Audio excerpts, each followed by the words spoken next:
Yeah, there's a lot of reward in doing a project like this. You meet good folks and it's fun, and somebody usually brings sandwiches for lunch and it's all good. So there are a lot of good folks out there, and you just have to make the connection, and they're excited about doing something and they know people, and one thing leads to another, and pretty soon you have a critical mass of help to pull it off. What do you think? We go for a big hook this time, or what? I think so. I think do we it. need to have a nice Crazy not to. This time.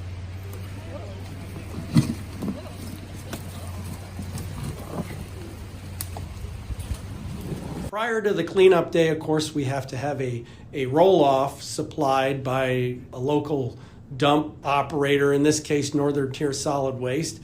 And then when everybody shows up, we'll have a safety meeting to make sure everybody doesn't get hurt, and just to go over the rules and how we're going to do the project. So once that's done, everybody gets bags and they scramble down the bank and start picking up waste. What we've done in the past is use these big black contractor bags, and everybody gets one of those and they just go around and start picking.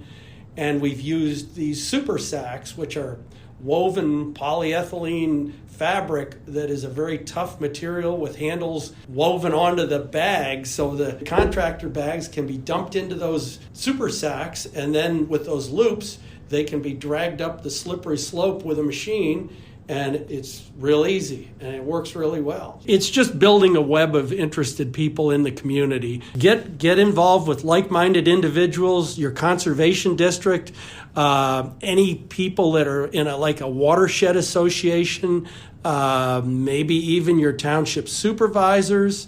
Keep PA beautiful. Find those folks around you and make it happen.